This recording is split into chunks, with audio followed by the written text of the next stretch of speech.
Hello everyone, welcome on my channel study 100.1 पर। तो आज हम स्टार्ट करेंगे भारत के प्रमुख मंदिरों के बारे में, जो कि एग्ज़ाम में बहुत ज़्यादा पूछे जाने लगे हैं। तो हम सभी मंदिरों को एक बार पूरा पढ़ेंगे। मैंने वो मंदिरों को लिया है जो एग्ज़ाम में इम्पोर्टेंट हैं और जो विश्व धरोहर में भी शामिल है, इसलिए मैंने उन्हीं मंदिरों को शामिल किया है। तो चलिए जल्दी से स्टार्ट करते हैं भारत के प्रमुख मंदिर। तो भारत के प्रमुख मंदिरों की जो शैली है, उन्हें 3 प्रकार से बाँटा गया है। यानी जो मंदिर हैं, वे उनके डिज़ाइन एक तरीके से हम समझ सकते हैं कि उनकी शैलियों को कितने प्रकार में बाँटा गया है, 3 प्रकार में बाँटा गया है। सबसे पहली है नागर शैली, उसके बाद है द्रविड़ शैली और तीसरी है वेसर शैली। ठीक है? तो कितनी प्रकार की शैलियों में बाँटा गया है?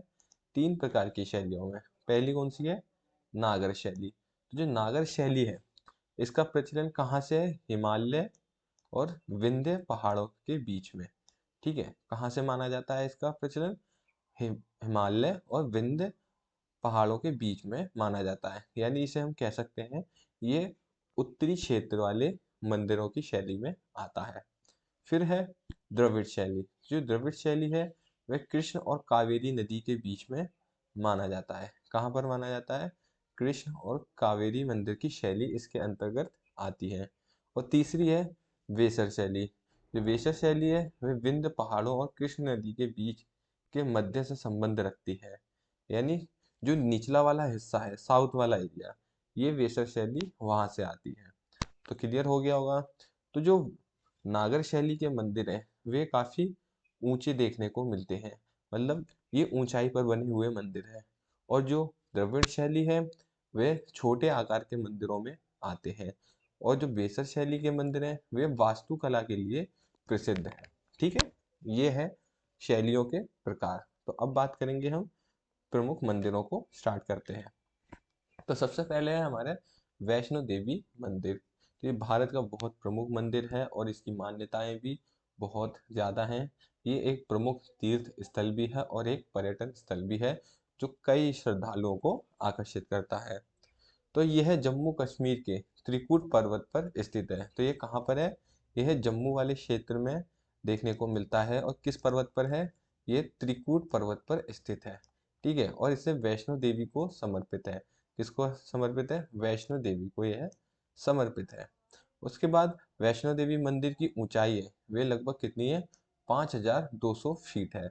यानी 1558 मीटर इसकी ऊंचाई पर यह स्थित है। यहाँ पहुँचने के लिए श्रद्धालुओं को त्रिकूट पर्वतीय श्रृंखला के मुख्य भवन की ओर ट्रैकिंग यानी पैदल चलकर जाना पड़ता है। पहले तो ये सिस्टम था कि वहाँ पैदल चलकर जा सकते थे, लेकिन अब घोड़ा गाड़ी और बैटरी वाहन भी वहाँ पर चलने लग गए हैं, जिस कारण वहाँ आवागमन की सुविधा भी काफ़ी आसान हो गई है। तो माता वैष्णो देवी का मंदिर कुछ बड़े पत्थरों को गोद कर बनाया है और इसमें 3 शक्ति पीठ हैं। ठीक है? आप ये इमेज में देख रहे होंगे, ये तो माता वैष्णो देवी का पूरा मंदिर है। और ये आप देख रहे हैं, ये वाली संरचना, इसी में ही 3 पिंड हैं। ठीक है? पहला, दूसरा और ये है तीसरा। ठीक है? तो यही पिंड हैं जिन्हें क्या कहा जाता है? 3 शक्ति पीठ कहा जाता है, जिसमें भगवती का पृथ्वी पर विराजमान होना माना जाता है। यानी जो माता वैष्णो देवी हैं, उनका कहाँ पर माना जाता है? धरती पर इनका माना जाता है। तो मंदिर की मुख्य प्रतिमा को पहाड़ की गुफा में स्थित पहाड़ी पर रखा गया है। जो मंदिर की प्रतिमा है, उसको कहाँ पर रखा गया है?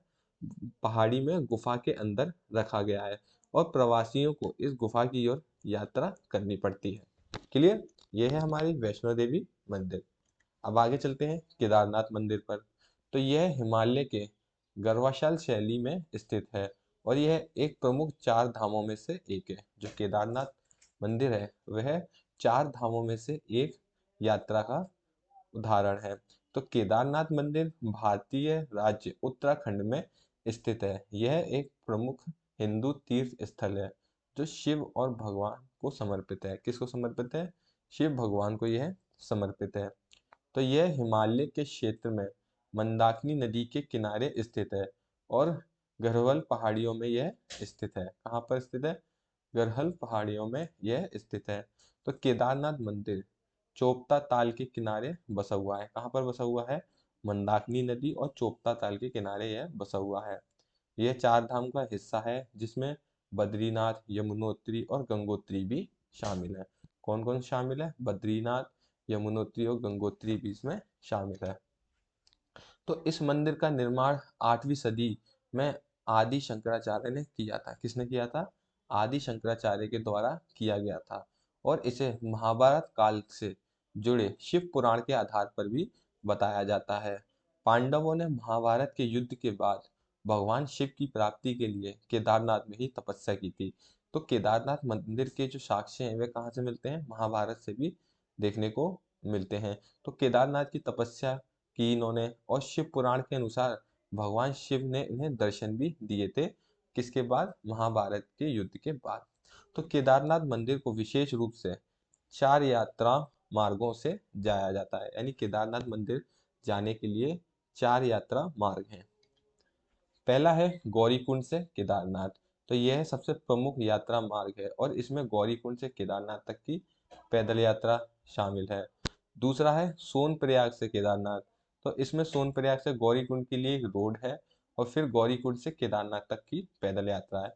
यानी इसमें पहले सोनप्रयाग से गौरीकुंड जाना होगा, फिर गौरीकुंड से केदारनाथ। ठीक है। उसके बाद है त्रियुगी नारायण से केदारनाथ। ठीक है। तो यह यात्रा मार्ग त्रियुगी नारायण नामक स्थान से शुरू होती है और गौरीकुंड के माध्यम से केदारनाथ को जाती है। उसके बाद है उखीमठ से केदारनाथ। तो यह यात्रा मार्ग उखीमठ से शुरू होता है और गौरीकुंड के माध्यम से केदारनाथ पहुंचता है।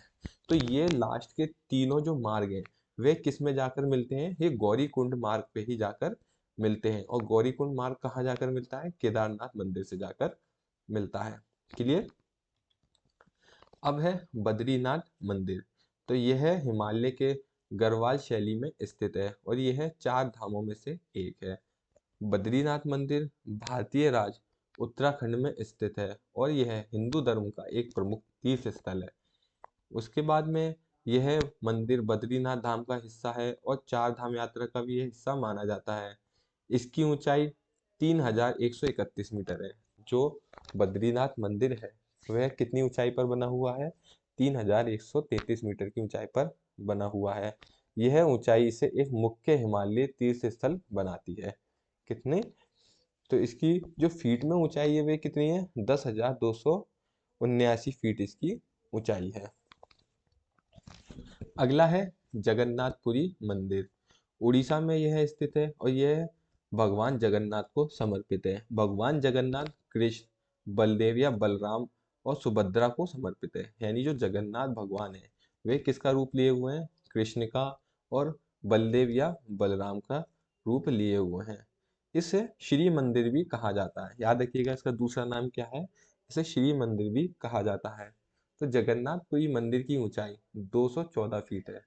कितनी है? 214 फीट है। यानी 65 मीटर इसकी ऊंचाई है। मंदिर का निर्माण कुमार ब्राह्मण और राजा अनंग भीमदेव ने 12वीं सदी में किया था। ठीक है। कब हुआ था इसका निर्माण? 12वीं सदी में इसका निर्माण हुआ था। तो जगन्नाथपुरी मंदिर की मुख्य बनावट ताम्रपट शिखर की बनी है। जो इसके ऊपरी हिस्सा है वह किसका बना हुआ है? तांबे का बना हुआ है, जो चौड़ाई और ऊंचाई में विशाल है। यानी जो ये तांबे का गुम्बद बना हुआ है ये काफी ऊंचा और चौड़ा है। मंदिर के अंदर विभिन्न मंदिरों और श्री क्षेत्रों को जोड़ने के लिए नाट मंदिर का निर्माण किया गया है और मंदिर के बाहर एक शोधन वर्णित पथ है जिसे सिंध द्वार कहा जाता है और जिसे हिंदू धर्म में स्वर्ग द्वार भी माना जाता है। ठीक है। तो आपसे एग्जाम में पूछा जा सकता है कि स्वर्ग द्वार किस मंदिर में देखने को मिलता है? तो जगन्नाथपुरी में स्वर्गनाथ मंदिर या स्वर्ग द्वार मंदिर देखने को मिलता है। अगला है कोणार्क का सूर्य मंदिर। तो यह उड़ीसा में स्थित है और यह सूर्य देव को समर्पित है। तो यह मंदिर किसको समर्पित है? यह सूर्य देव को समर्पित है। मंदिर की ऊंचाई लगभग 100 फीट है यानी 30 मीटर है। यह चंद्रिका नदी के किनारे स्थित है। किसके किनारे स्थित है? यह चंद्रिका नदी के किनारे स्थित है। इसे विश्व धरोहर स्थल की सूची में भी शामिल किया गया है। किसमें शामिल किया गया है? इसे विश्व धरोहर की सूची में भी शामिल किया गया है।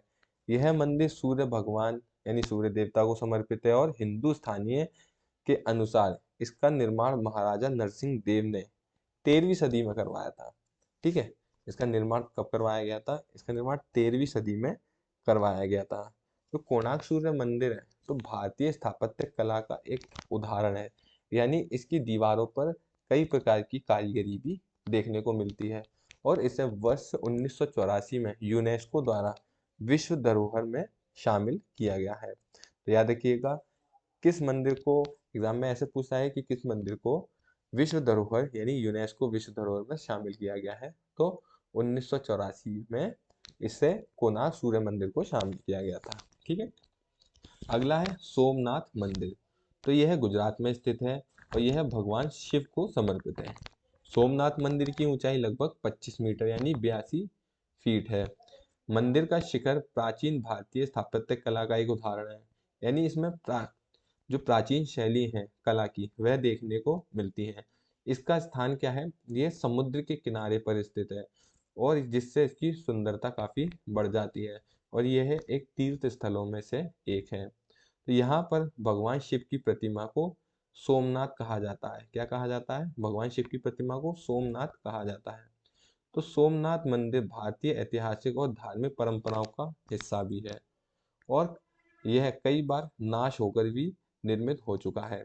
ये इसका ऊपर एक बार हमला भी हुआ था और हमला कब हुआ था? महमूद गजनवी ने सन 1025 में सोमनाथ मंदिर पर हमला किया था और यहाँ से काफी संपत्ति भी लूट कर ले गया था। और महमूद गजनवी के हमला करने के बाद गुजरात के राजा भीम और मालवा के राजा भोज ने इसका पुनर्निर्माण करवाया था। क्लियर? अगला है महाकालेश्वर ज्योतिर्लिंग, जिसे हम उज्जैन के मंदिर के नाम से भी जानते हैं और यह शिवलिंग का एक प्रमुख ज्योतिर्लिंग भी माना जाता है। यहाँ पर भगवान शिव को महाकालेश्वर या महाकाल अर्थात बड़े भूत, बड़े समय या बड़ा शिव भी कहा जाता है। ये नाम आपको याद रखने हैं, इन नामों से भी इस मंदिर के बारे में पूछ लेता है। तो यह एक प्रमुख ज्योतिर्लिंग में से एक है, यानी सभी शिवलिंगों में से भी एक प्रमुख ज्योतिर्लिंग माना जाता है। तो महाकालेश्वर ज्योतिर्लिंग मंदिर की ऊंचाई लगभग कितनी है? 170 फीट यानी 52 मीटर इसकी ऊंचाई है और यह उज्जैन शहर में नर्मदा नदी के किनारे मिलता है। इसे कहाँ पर उपस्थित है? तो यह नर्मदा नदी के किनारे उज्जैन में स्थित है। अगला है खजुराहो के मंदिर। तो इसका निर्माण चंदेल शासक चंद्रवर्मन के द्वारा करवाया गया था। तो खजुराहो मंदिर भारतीय राज्य मध्य प्रदेश में देखने को मिलता है और यह एक प्रमुख ऐतिहासिक और सांस्कृतिक स्थल है क्योंकि इस मंदिर में कई प्रकार की कलाएं देखने को मिलती हैं। खजुराहो के मंदिर हिंदू और जैन धर्म को समर्पित है, यानी यह किन किन धर्मों से रिलेट करता है? हिंदू और जैन धर्म के मंदिरों से यह रिलेट करता है, जो विशेषकर मध्यकालीन कला और शैली के लिए प्रसिद्ध है। तो इसमें कौन सी कला देखने को मिलती है? मध्यकालीन कला देखने को मिलती है। तो मुख्य मंदिर समूह, अब इसके बारे में बात करेंगे इसके कौन कौन से समूह हैं। तो पहला है मुख्य मंदिर समूह। तो इस समूह में कुल 10 मंदिर हैं, जिसमें कम्बीश्वर, मानतेश्वर, विश्वनाथ, दुलदेव, लक्ष्मण, वरहा, कन्नौज, विशाल, आदिनाथ और महादेव मंदिर इसके अंतर्गत शामिल है। ठीक है, तो ये 10 प्रमुख मंदिर किसमें है? मुख्य मंदिर समूह में देखने को मिलते हैं। फिर है पूर्व मंदिर समूह। तो इसमें 7 मंदिर देखने को मिलते हैं, जिसमें पार्श्वनाथ, आदिनाथ, शांतिनाथ, गांधीरी, जैविक, ब्रह्मा, वामन मंदिर आदि इसमें शामिल है। फिर है उत्तर मंदिर समूह। तो इसमें धनतरी और पार्श्वनाथ मंदिर देखने को मिलते हैं। ठीक है, तो ये इसके कुछ समूह हैं जहाँ अलग अलग तरीके के मंदिर देखने को मिलते हैं। तो खजुराहो के मंदिरों की विशेषता उनकी शिल्पकला और शैली से संबंधित है। इन मंदिरों की दीवारों पर नृत्य शिल्पकला, वास्तु शिल्पकला और तांत्रिक सुंदरता के शिल्प शास्त्र प्रमुख हैं। यानी इनमें कितने प्रकार की कलाएं देखने को मिलती हैं? इसमें नृत्य शिल्प, वास्तुकला और तांत्रिक सुंदरता के साथ कई प्रकार की कलाएं देखने को मिलती हैं। तो खजुराहो के मुख्य मंदिर की ऊंचाई कम है, यानी जो ये मंदिर है इसकी ऊंचाई कम है, लेकिन सामान्य रूप से यहाँ के अनेक मंदिर एक समान स्तर पर स्थित हैं और उनकी ऊंचाई 25 मीटर देखने को मिलती है। यानी इनकी जो मुख्य मंदिर है उसकी ऊंचाई कितनी है, 25 मीटर है। फिर है मेहंदीपुर बालाजी मंदिर। तो ये कहाँ देखने को मिलता है हमें, यह राजस्थान की तहसील सिकराय में स्थित है और यह हनुमान जी को समर्पित है।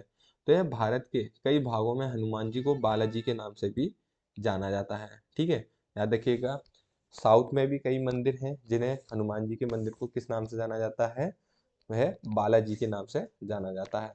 तो मेहंदीपुर बालाजी मंदिर दो पहाड़ियों के बीच बसा हुआ एक आकर्षक दिखाई पड़ता है। यहाँ की शुद्ध जलवायु और पवित्र वातावरण मन को बहुत आनंद प्रदान करती है। यहाँ नगर जीवन की रचनाएं भी देखने को मिलती हैं।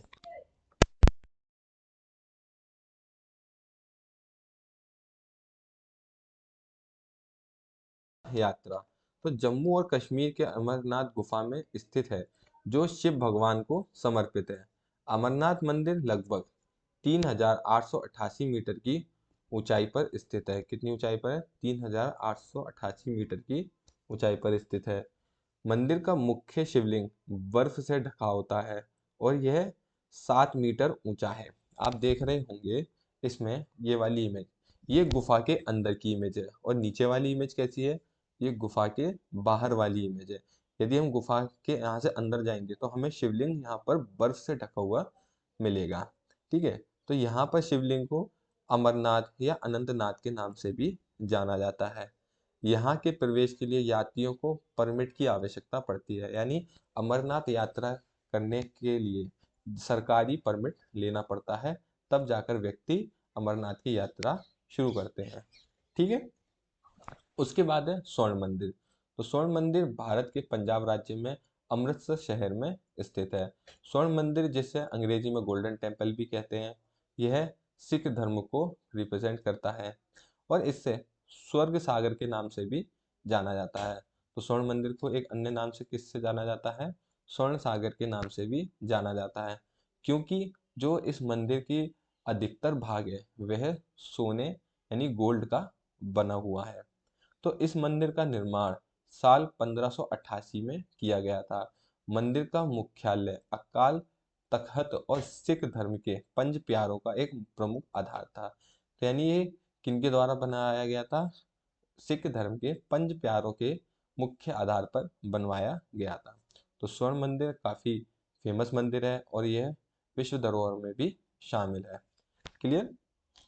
अगला है प्रेम मंदिर। तो प्रेम मंदिर यह उत्तर प्रदेश के मथुरा जिले में स्थित है।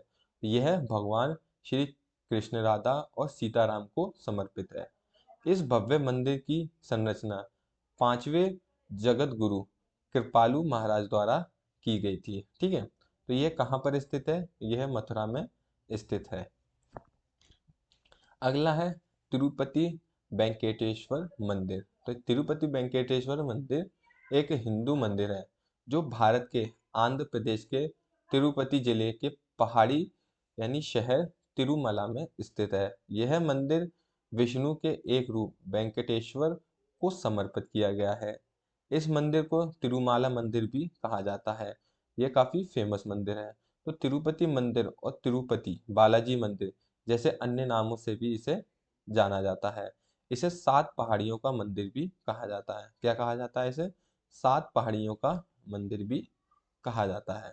क्लियर। अगला है शोर मंदिर। तो यह मंदिर तमिलनाडु के महाबलीपुरम में स्थित है। कहाँ स्थित है ये, तमिलनाडु के महाबलीपुरम में स्थित है। इसका निर्माण नरसिंह वर्मा द्वितीय पल्लव वंश द्वारा किया गया था। तो यह मंदिर बंगाल की खाड़ी के तट में स्थित है। इसे 1984 में यूनेस्को की विश्व धरोहर में शामिल किया गया था। ठीक है, किस में शामिल किया गया था, यूनेस्को विश्व धरोहर में शामिल किया गया था। यह ग्रेनाइट के ब्लॉक से बना हुआ है। किससे बना हुआ है, ग्रेनाइट के ब्लॉक से बना हुआ है। अगला है मीनाक्षी मंदिर। तो मीनाक्षी मंदिर तमिलनाडु के मदुरई में स्थित है और यह वैगई नदी पर स्थित है। इस मंदिर को मीनाक्षी सुंदेश्वर मंदिर या मीनाक्षी मंदिर भी कहते हैं। मंदिर भगवान शिव और उनकी पत्नी पार्वती को समर्पित है। इस मंदिर का निर्माण साल 1623 से 1655 के बीच हुआ था। यह मंदिर अपनी वास्तुकला के लिए काफी प्रसिद्ध है क्योंकि इसमें कई प्रकार के डिजाइन देखने को मिलते हैं। तो मीनाक्षी यानी माँ पार्वती और सुंदेश्वर भगवान शिव का एक रूप है। मंदिर में शिव और माँ पार्वती की एक साथ पूजा की जाती है। तो ये मंदिर काफी फेमस है। तो ये थे हमारे भारत के प्रमुख मंदिर। उम्मीद है आपको वीडियो अच्छा लगा होगा और काफ़ी आपको नॉलेज मिली होगी। यदि आपको वीडियो अच्छा लगे तो प्लीज़ लाइक कीजिए, कमेंट कीजिए और शेयर करना ना भूलिएगा। धन्यवाद।